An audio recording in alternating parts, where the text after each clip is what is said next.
Get ready. It's time to surround yourself with some of the best attractions Central Florida has to offer. It's time for the Central Florida Sights and Sounds Podcast with your hosts, John and Anne Marie Carigliano. To all who come to this happy place, welcome.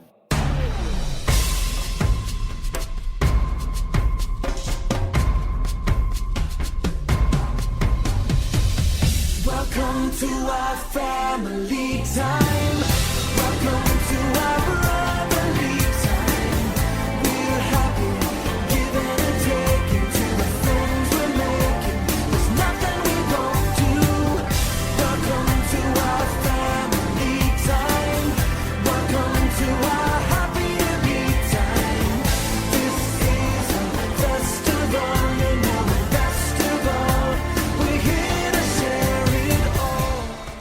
Welcome to Season 11, Episode 25 of the Central Florida Sights and Sounds Podcast, bringing you the sights and sounds of Central Florida's world-class attractions and beyond. And I'm your host, John Rhys-Davies, of course.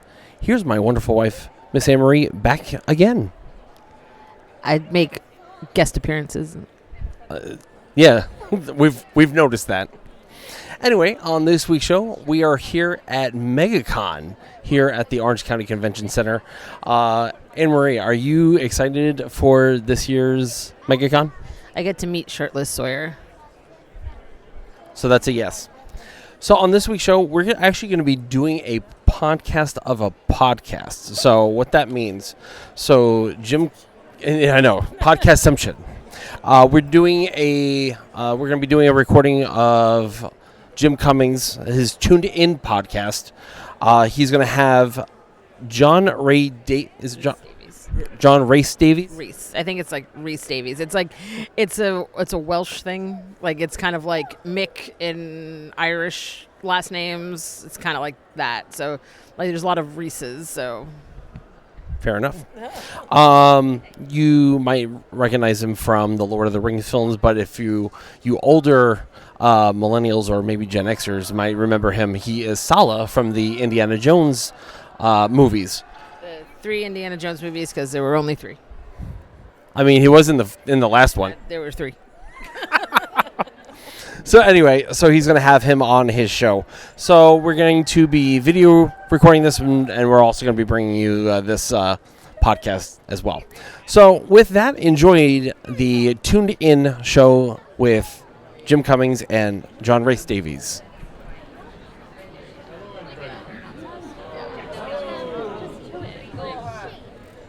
Hello? There we go. Hey. How's everybody doing today? Good. Welcome to another live recording of Toon'd In with Jim Cummings. We have a very special guest for you today. Are you guys excited? Love to hear it. Well, first let me introduce our guest. You know him well, very talented actor. Numerous credits, Lord of the Rings, Indiana Jones, among many, many more, none other than John Rhys-Davies.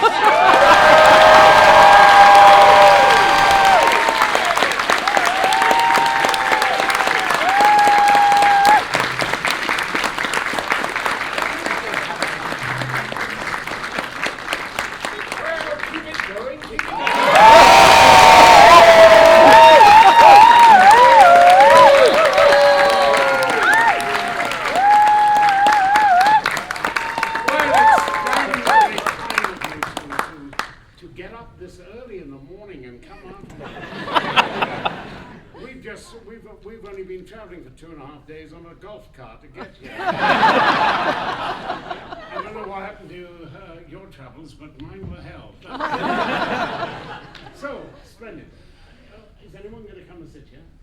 They sure are. Come on, move. Let me introduce you to our legendary host, Winnie the Pooh and Tigger 2, Mr. Jim Cummings.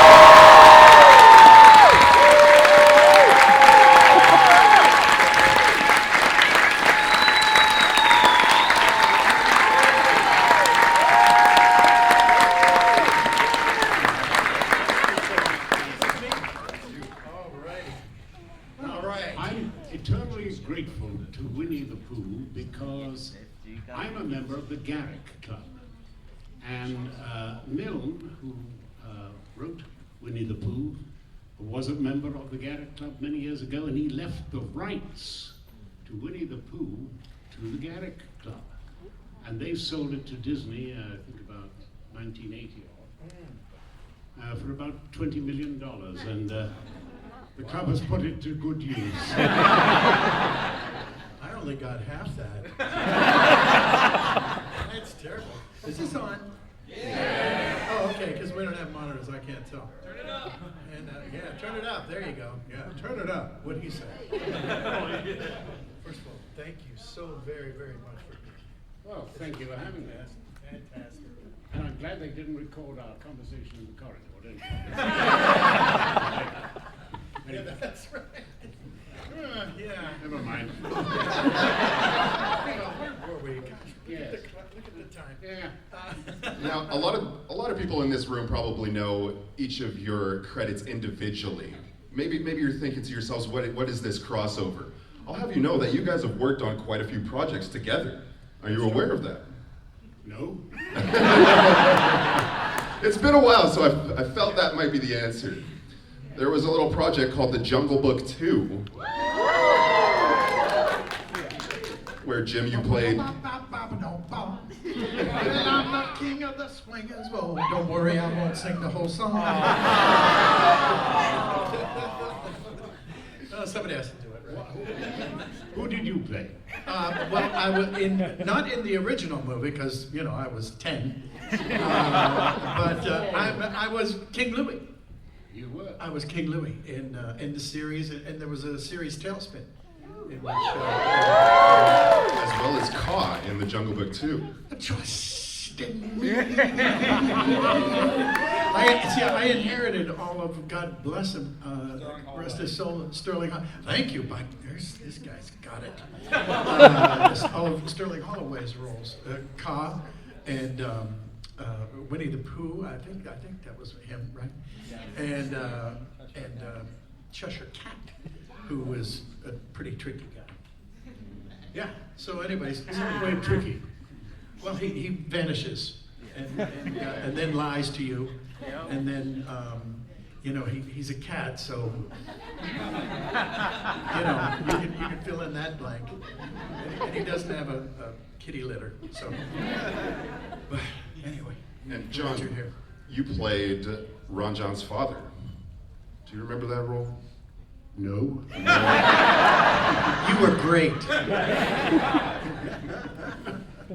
It was a while ago, so we'll give you a pass. That's How many true. years? How many years was that? All of them. I want to say it was 94, I believe. Oh, I should be Somebody able- correct me if I'm wrong on that. I should be able to remember that. 2003, thank you. I was only 9 years old. You had the right I was size. working with your dad at that time, wasn't I? Probably. Could be. That's right. Absolutely.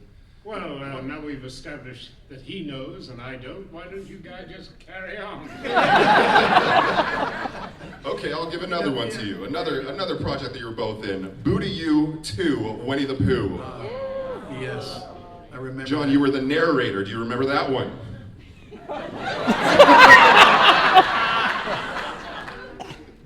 Yes. You were the word sayer. Ah, yes, yes, yes. Yes. Well, you're very, very good. Well, I can't imagine you being in anything on camera or off camera with this incredibly Shakespearean actor, stentorian voice. And Come on, that's Not another being- $5 I owe you. Come that's, on. that's right. I mean, it's you've got a hell of a signature. Yeah. And a lot of British actors, does that come from theater, projecting? Because I would imagine you. Well, it does help. The theater does help. Basically, it helps a young actor because he can make his mistakes in front of 300 people rather than 30 million. Well, that's true. Like we have here. That's so true.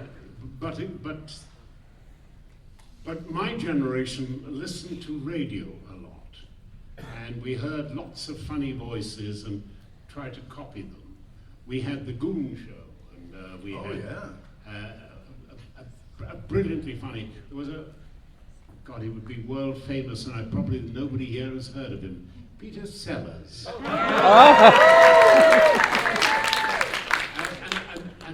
And Harry Seacombe, and they all did funny voices and came up with wonderful phrases that we all giggled at, and I don't know why.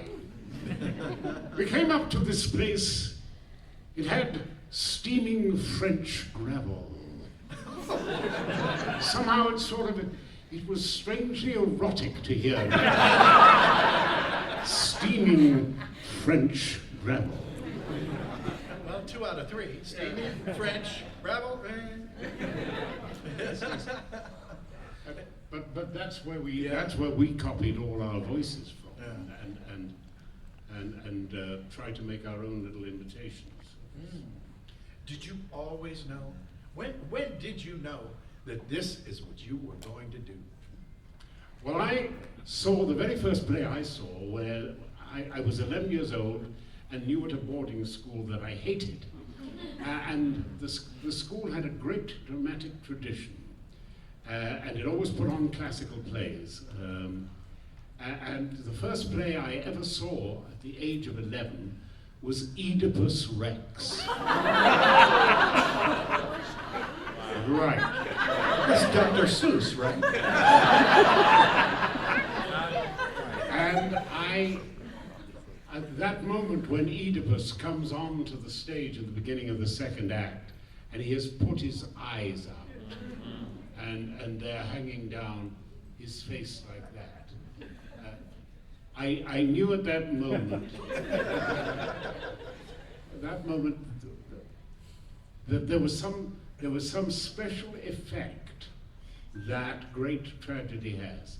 And I went to the school library, where I wasn't allowed to go because I was not a fourth former, and I knew exactly what I was looking for because I'd heard about it.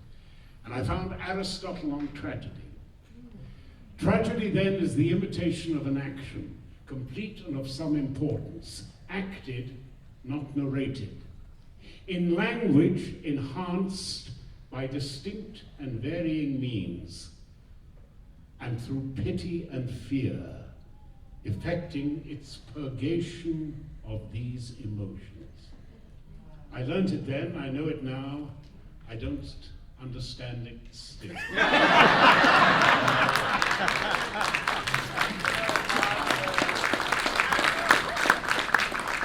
I said, I couldn't repeat a word of it. My goodness. Yeah, that's amazing. But you know, when you're young, when you're up until the age of 20, you can remember everything. It's a lot harder the older you get. But there are certain numbers that you can remember because you find them. For instance, I happen to know my global entry number because it is the opening of the Theatre Royal Haymarket in 1663 with a number in between, which I shan't tell you because otherwise you'll all be using my global entry. I'll be banned from the world. And then the birthday of Christopher Columbus. So if you can get 1663 and 1451 together, you can remember that. What other? I've got another one that is the year that the Black Prince married the Fair Maid of Kent. Or is that, yes, I think that's my manager's postcode. With a 9 in front of it. But the Elizabethans, for instance, would only see a book perhaps once in their lives. There weren't that many books around, and they belonged to rather wealthy people, but if you were keen to read a book and you got lent it, then you really had to read it, look after it, and learn from it.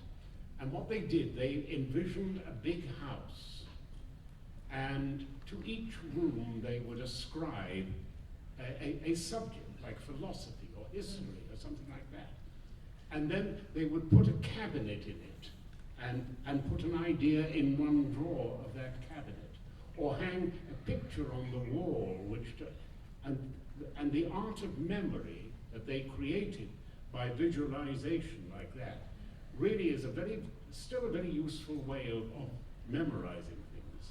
I'm sorry, that was really boring. Wasn't it? That was really, I was in a million plays as a kid, and I ended up doing voiceover because you don't have to memorize.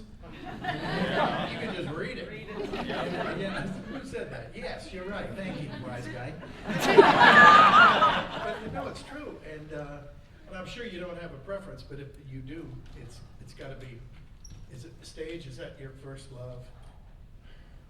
It's probably what brought you the fame. Well, and yeah, fortune, yes, I it is. should Yeah. think. By the time I'd left school, I played Othello. I wouldn't be allowed to now. Wow. I played Othello. I played Troilus in. I played Ulysses in Troilus and Cressida. I played Volpone, and I think I've done one or two other things as well. But by the time you're 17 and you've done that, Wow. you begin to have some idea about verse. I would think, yes. And it's useful. Shakespeare is still the most vital talent of all time.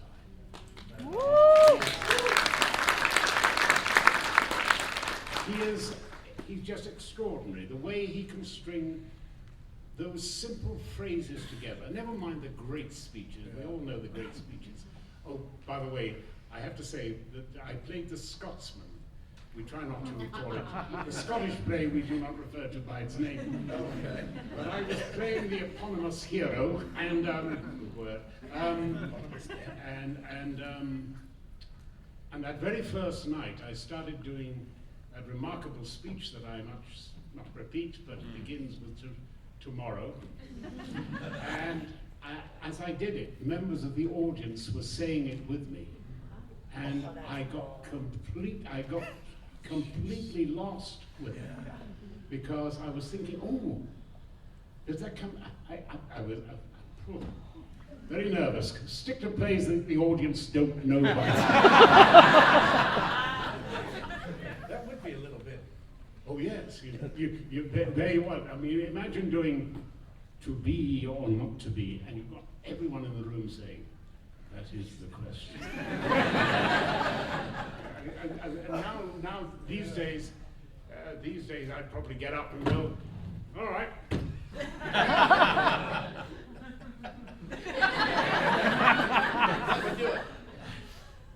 What is it next? To die. Sleep no more. And by its sleep. Perchance to dream. Yes, that is the worst performance of Hamlet that you will ever see.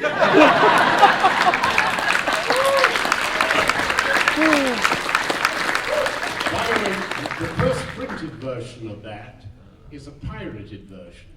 It's the bad quarto, the Duke of Devonshire's quarto. It's published in 1602.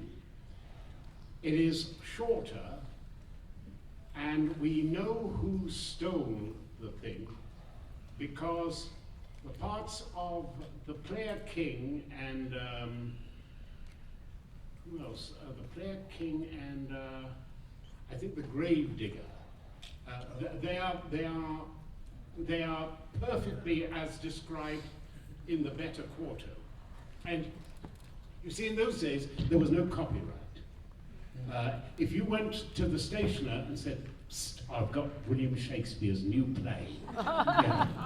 Give us £5 and you can have it." Right, yeah, sign on the dotted line. Right. And that's how they got pirated. But the players had a way of I hate this damn thing sitting down here. It's a lifelong struggle here. Yeah. The players had a way of getting around this because they would only have the senior members of the company. Shakespeare would write his play, and that pile of paperwork was called the foul papers. And then a scrivener or a scribe would draw up the entire play. the 4 or 5 leading members of the company would get to read that, and then their parts would be written out. You know, you come in here, you do this, and the words for those copies of the play or bits of the play were called sides, and we still use the word sides when we're filming or anything. Like, give me my sides for the day, we say. But they would have just cues and their speeches, and then later on, the day men would come in, and they would just have their sides with just, you know, you come in here, you come in there. Then they would rehearse maybe once or twice their cues, because otherwise you couldn't trust the bloody actors, because they'd run off and publish the damn whole script if they could. So that is how, and the bad quarto, he said, finally getting around to the point he was making. The bad quarto of to be or not to be goes to be or not to be. Is that all? Aye, all. For in that sleep of death, what dreams may come. It, you know, they only listened to it 4 or 5 times, perhaps. But those certain phrases they just grabbed. To be or not to be. Oh, that's a good one. I can't remember what comes after that then. Oh, but then he said, to sleep, perchance to dream. Aye, there's the rub. Oh, and little highlights of it they managed to get down. And they managed to cover the whole play very badly. But that is the first printed version of Hamlet. In 2 hours traffic on the stage, which may indicate that actually the performance was shorter than the full-length version. But you can't tell with the Elizabethans because they hungered for words and ideas. A priest, a minister, who preached a sermon that was merely an hour or 2 hours long, was often booed. You know, we want words. You know, we want the holy inspiration to come to us. We want knowledge and learning. This is how we learn. We, the ordinary people, do not get to read books. We don't know how to read. Shakespeare's daughters didn't know how to read and write. Well, they certainly didn't know how to write. We can't really tell whether they knew how to read, but as distinct from the play, the film that you're probably going to see sometime, which is sweet and it's nice, but it's got nothing to do with Shakespeare. Of course, it's Mrs. Shakespeare's story. The fact that she was probably illiterate herself and was an orphan and obliged to marry the, what was he, 18-year-old boy, and she was 26, 27, so she was really on the shelf. Oh yeah, back then. Yeah. A shotgun wedding, by the way. I'm sure. Really? Oh, yes. William, you rascal.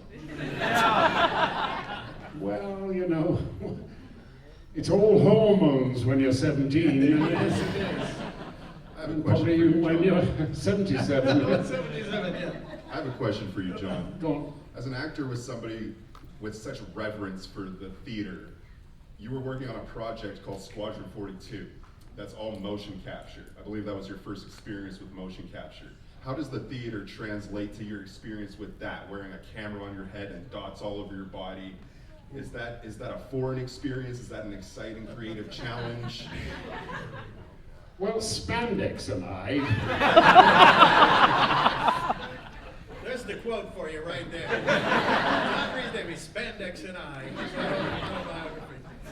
Have you ever worn spandex? I'd like to see you prancing around here. I've got some under my jeans. Well, yeah, I might as well sit down for this one. Look, all acting is really the same. It's the projection of thought and energy in the right way through the medium. when you're on the stage, you can do great gestures like that. When you're on a long shot or a medium shot on a film, you can nod your head. If it's a close-up and you're doing your head, you know.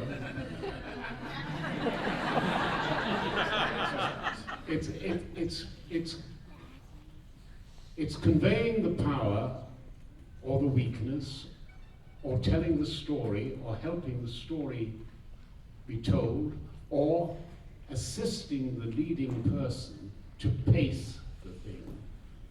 That is the thing demanded, and even if it is Squadron 42, and it's telling a story.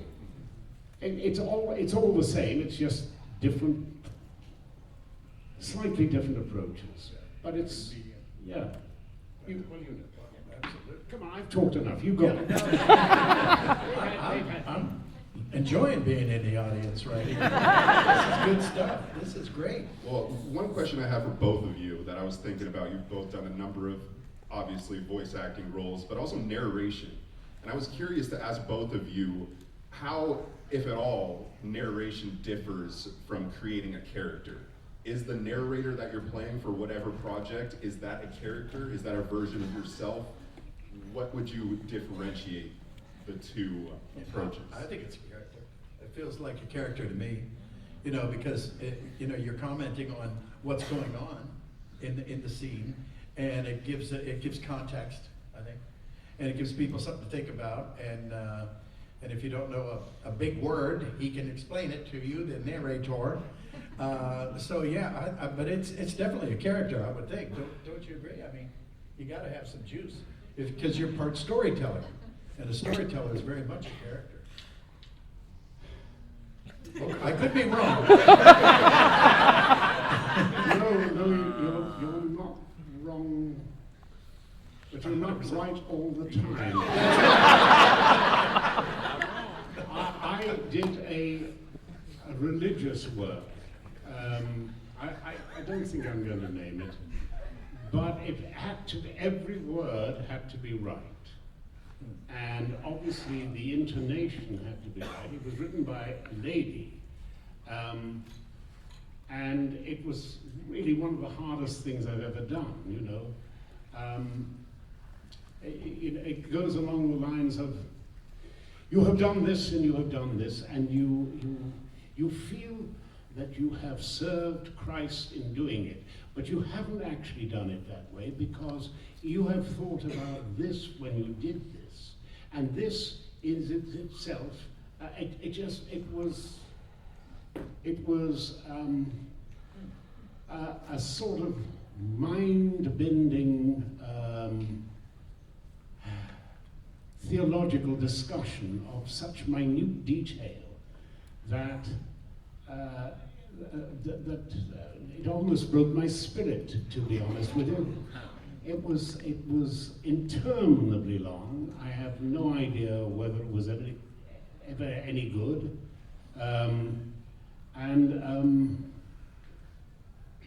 Dear me. So you didn't feel like you were playing a character? No. I felt I was engaging with an argument which very much was a sort of almost a medieval tract on how many angels could dance on the head of a pin. But that actually is a cosmological question as well as anything else, and that could be quite an interesting argument. But I completely failed in this one, and I don't think I will ever do a narration like that again. I mean, it just took too much time, and then your own human brain says, wait a minute, that can't be right. It has to be an illogical jump there. But you've got to continue in that certain vein, and but he is right. Yeah, there you go. I was just going to ask that. Glad we cleared that up. I have another question for the both of you. working with so many prolific actors and being such prolific actors yourselves, who is one person that you've worked with that really inspired you in your own career? Well, I can tell you who I missed and cried when he died, and that was Robin Williams. Yeah.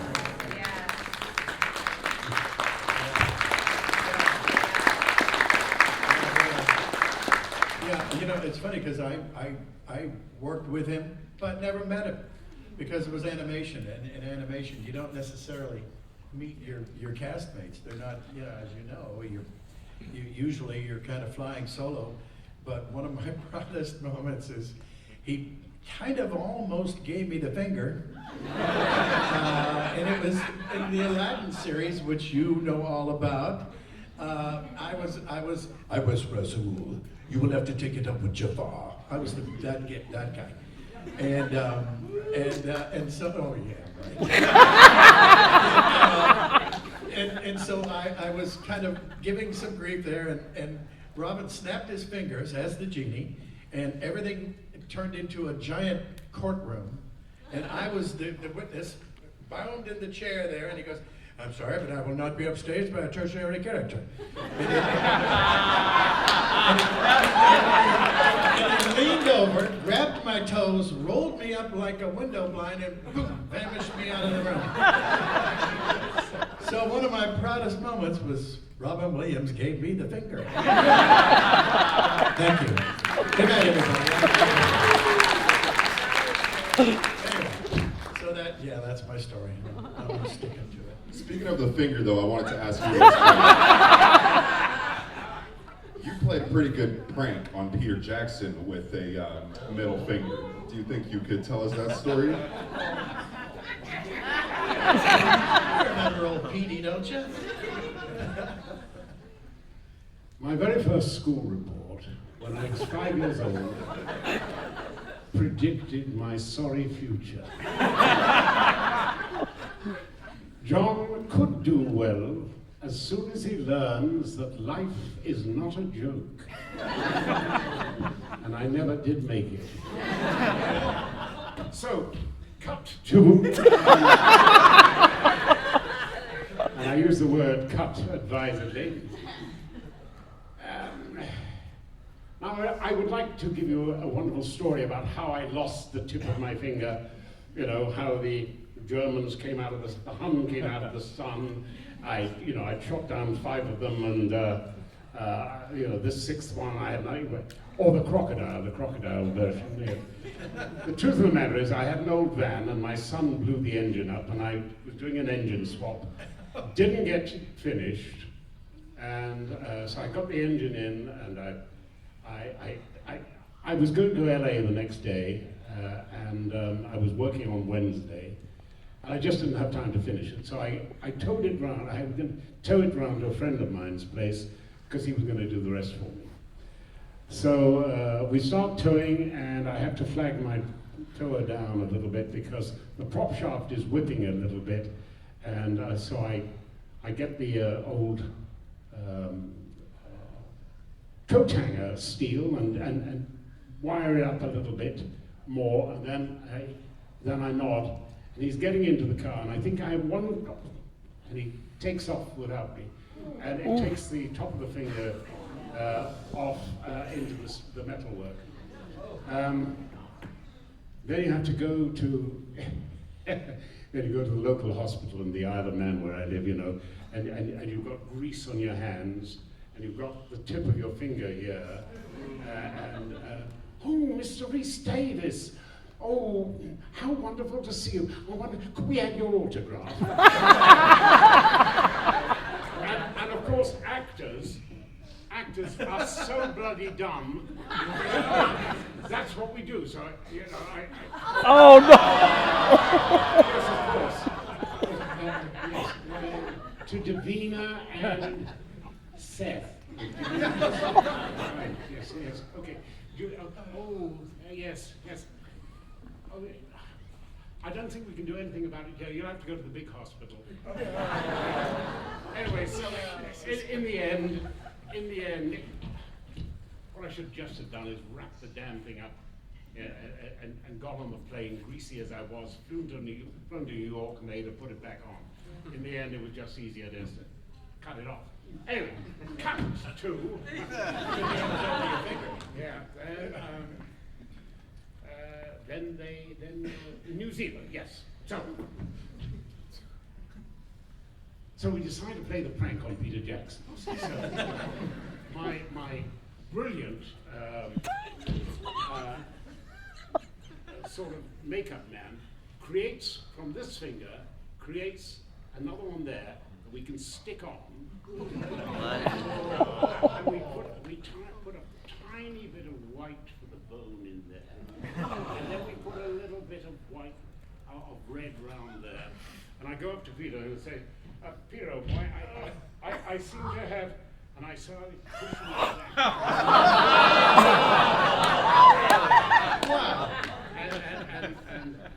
And Peter goes, oh, John, I think you have to do it. Yes.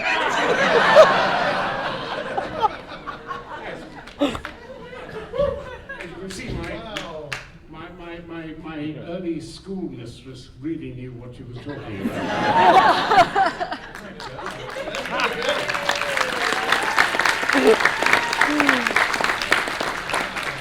So you give him the finger. Actually, I put my finger into a jar of alcohol and stuck it in the fridge. Then I had a guest who came along who was so frightened and disgusted about it that he threw it out. I wanted to be buried with that finger. Really, you know, I mean, you expect to turn up there, or probably down there, well, you know, and say, come on, make it all happen again. And now they're gonna have to say, I'm sorry, there's so many fingers down there, we can't even begin. Yeah, all right. Sorry about that. Glad you weren't going to the bathroom at that time. Yeah. I think it's that time of the podcast that we do a voice swap. What do you think, Jim? I do indeed. Do you want to play a little game here? We do a little game on this podcast. It's the voice swap game. I'll explain it to you. Don't worry. Are you familiar with it? Say yes. Yes.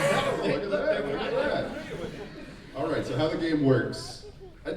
Honestly, when I was doing research on you for this panel right here, I didn't realize how many voices you had done and how versatile your voice is. You know, I feel like we're so Setting me up for failure.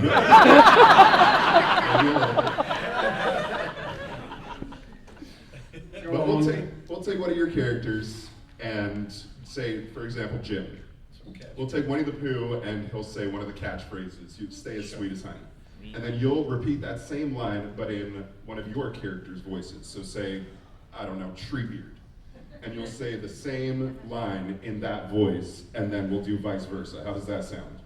Don't look so concerned. Wait. So he does Winnie the Pooh with his version of Winnie the Pooh, and then Treebeard does The line, the same line. Okay. When does this? The pain is almost over.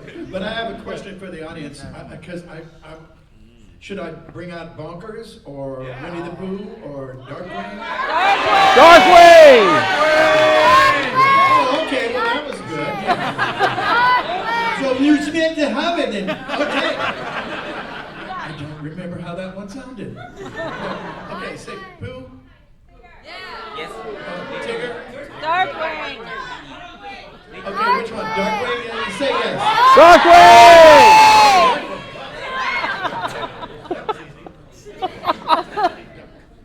Oh, okay. Darkwing. Who the hell is Darkwing? I was anticipating foul play.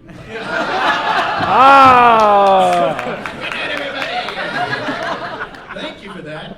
All right, so Darkwing Duck's catchphrase. Does anybody know it? Let's get dangerous. That's not bad. Okay, yeah. Okay, all right, here we go. Darkwing Duck. Let's get dangerous.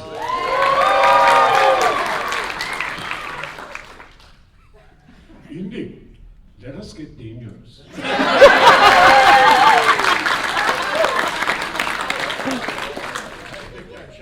then we'll do vice versa. Vice versa. So you pick a character. I pick a character. Oh, yours. Yes. Of yours. I've got to do all the work here. Huh? Yeah. That's why we brought you. All right then. No Shakespeare now.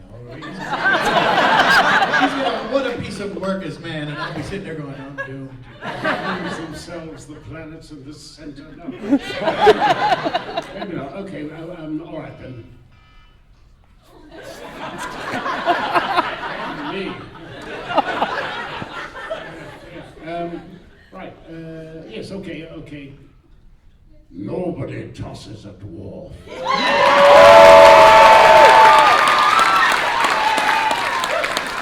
Man, that's good stuff. What do you think?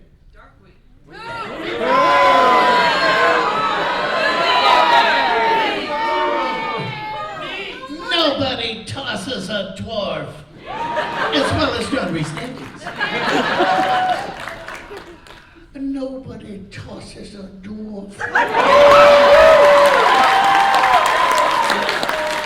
Because they're good at gathering honey. Should we do one more? One more? I have a request. Because it's one of my favorite characters in SpongeBob. Yes. Can we do Man Ray?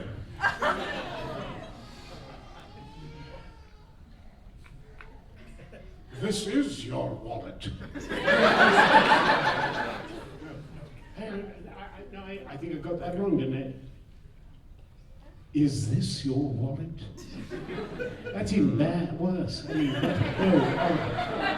Okay, just do it out of the case. Who should it be?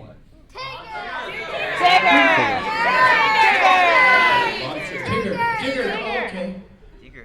Is this your wallet?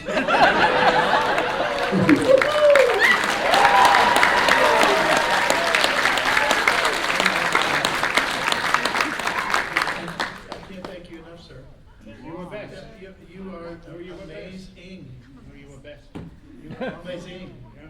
Bless you, John Rhys-Davies, ladies and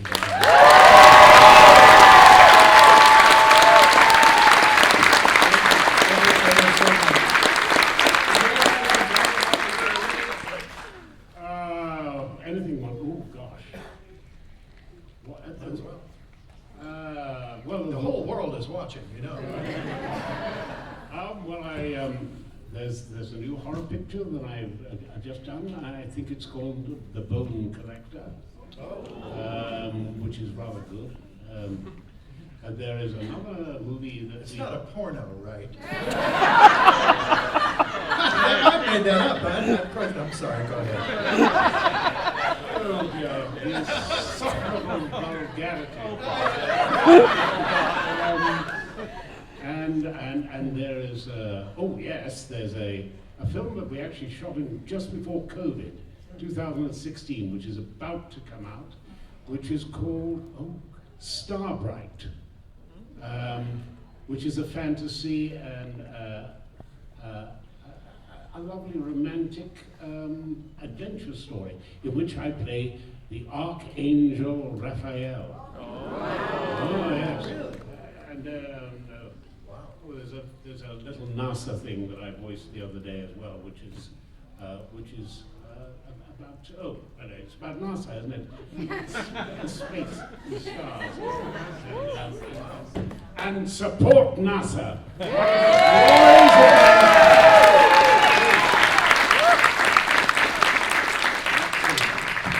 Fantastic. God bless you, sir. Whoa, Thank you. No. What are you going to prompt? I don't know. I'll be at my table in a while. Oh, well, that is true. I've got a Nat Geo, Meet the Planet, coming out with a fledgling actor, Ryan Reynolds. And, I'm trying to help the kid out, you know what I'm saying? And so be there. Tune in. Stay tuned. Speaking of tuned in, hey, producer Chris, thank you, sir.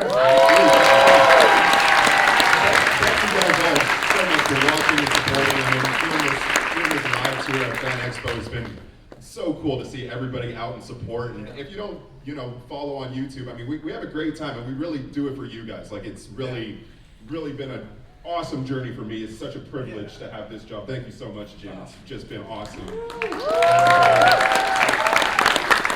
If you want to hear more of John, you can look up an episode. He was on an episode about a year ago, so you can find that as he's interrupting me. Honey, I told you not to call me when I'm... But sincerely, thank you guys all so much. We really appreciate it. And why don't you guys go pay attention to these guys at their booth as well. Thank you. God bless.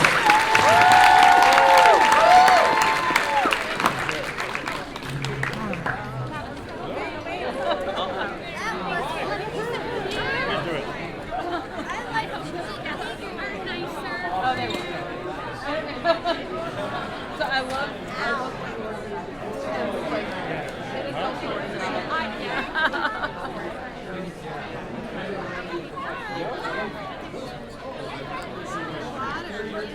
Oh, I love your shirt too. I didn't even see the Duck Father.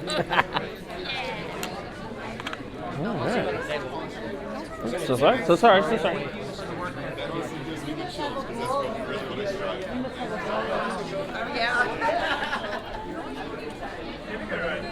Oh, thank you. All right, so that was the Toon'd In Podcast with Jim Cummings and John Rhys-Davies. That was a funny show. I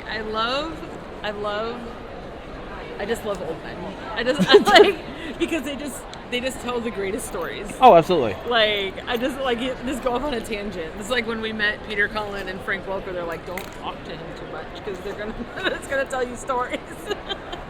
I think it's like the older you get, you have more stories. You have more stories. I mean, when you're in your 20s, not that much has happened. Yeah. When you get into like the 70s, you got stories. So, overall, I thought that was a great podcast of a podcast. So you can watch their podcast on YouTube, they said? Yep.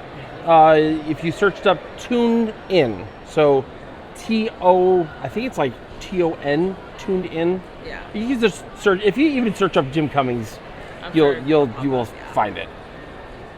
Anyway, I think that'll do it for this week's show. That will. Don't forget, you can visit us at cfsas.com where you can email the show. You can follow us on BlueSky at CFSAS. And don't forget to subscribe to us up on our YouTube channel. We just added 2 new strolling videos where we did Universal Studios Florida and Islands of Adventure. So if you want to watch them, or just put it on in the background, it's a nice little strolling that we just walk around the park. And next week It'll probably be more Megacon. We also do have Bare Naked Ladies on the list and All American Rejects over at Universal for the last 2 Mardi Gras Alright, concerts. my legs on Saturday. Yes. But until then, say goodbye, Anne-Marie. Goodbye, Anne-Marie. And so long and have a magical week, everybody. Hannah means family. Family means nobody gets left behind. or forgotten.